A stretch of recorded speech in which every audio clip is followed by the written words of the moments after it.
Okay, it's April 24th, and beginning our day, and at about 1:24 p.m., April 24th, Melbourne time, monk who many of us know, Venerable Ṭhāniyo, passed away, and he passed away in the hospital from cancer that he'd been battling for the last few years, and that coincided to about 8:30 p.m. last night for us that he passed away.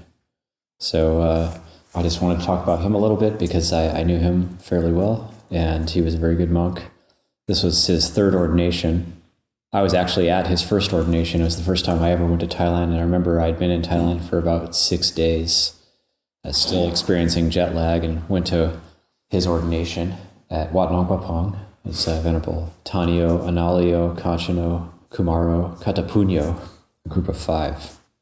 And he actually made it to Ajahn, but he eventually disrobed and then reordained and was temporarily, had the name Visuddho, and then disrobed again after a couple of years, and then the cancer came on. He had to have one of his lungs removed, and then he reordained at Buddha Bodhisattva Monastery with Ajahn Kalyano, and they gave him the name Ṭhāniyo again, and he passed away in the robes, which is considered a great blessing. And so when I knew Ṭhāniyo before, ever since the beginning of his path of ordination, he was really drawing close toward Longpa Liem. And Longpa Liem, as many may know, is considered Ajahn Chah's Dhamma heir, Dhamma successor. And one hallmark of Longpa Liem's teaching, actually the hallmark of everything he teaches, is developing a sense of sacrifice and letting go of one's sense of self-importance. And Ṭhāniyo really picked up on that right at the beginning, so he was always with Longpa Liem. He gravitated toward being at Wat Papong, studying Thai, and so on, and taking the Naktam Dhamma examinations, which are really excellent for learning Thai, and also really becoming a great translator, a great interpreter for Longpa Liem.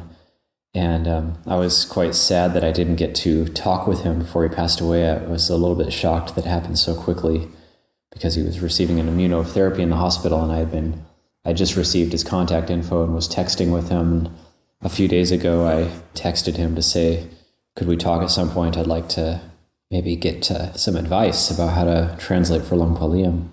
And he said, yeah, we can talk in a few days, but I'm very, very tired. We can talk in a few days when I get out of the hospital. That was a few days ago, so I guess he is out of the hospital now. And his own sense of understanding Longpa Liem's teachings in terms of developing sacrifice and letting go of one's own sense of self-importance, that has borne fruit now in terms of there just happens to be about 60 very, very senior Wat Papong Ajahns in Australia right now for Uposatha Hall opening ceremony at Wat Bodhisattva, and they're all changing their plans and getting flights to Melbourne to preside over his funeral. And so this includes Longpa Liem, Longpa Adnan, and many, many others, all the greats. And this is the merit. This is the ripening of the merit. It doesn't just go somewhere. This is because they all knew him. He was always on the work site with all these Wat Papong Ajahns, and they all loved him very much. Also, Ajahn Kavali is there. He's the abbot of Wapananachat. Ajahn Kavali was with Ṭhāniyo as he breathed his last breath. Now it would be 11 hours ago.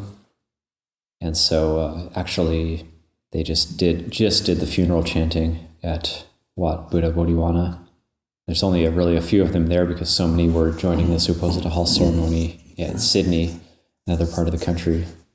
So, but I think it's worth talking about because the qualities that he was able to cultivate, that sense of sacrifice, that's really what causes the practice to flourish. That's where the fruits of the practice come from. They don't really just come from the postures of engaging in the postures of meditation, but it comes from that sense of letting go of one's own self-importance and doing what's going to be of benefit, putting energy into the wholesome, relinquishing the unwholesome. So that's what's really going to be of benefit. And also putting one's heart into the sense of just giving oneself to the best of one's ability. And then those who give a lot and develop that sense of relinquishment, at first it's dana, it's what we call dana, which is giving. but then it ripens into a quality known as chaga, which is relinquishment, and dana can be thought of as more of an external quality, and chaga is the internal quality that is cultivated when we give mahadana, when we make great sacrifices. There's also a saying in Thai that I'm reminded of, and I don't know how to say it in Thai actually, but that when you undergo hardship for the sake of another, the well-being that comes back to you is like almost infinite.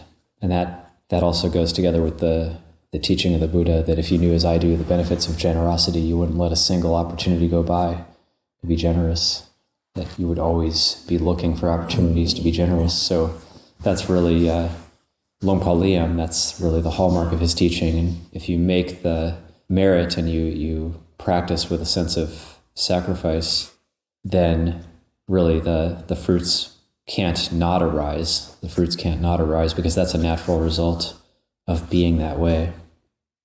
So from what I hear from Ajahn Kevali, Venerable Ṭhāniyo passed away in almost the best way possible. He was interacting with people and talking and conscious right up to the end in the hospital. And then even when he was already in oxygen, he was laying back, and when he was almost unconscious, he had memorized the benefits of metta sutta from the Anguttara Nikaya, the benefits of cultivating metta, and he was chanting that in Pali until he passed out and then passed away. So yeah, I find it's quite moving, worth recollecting.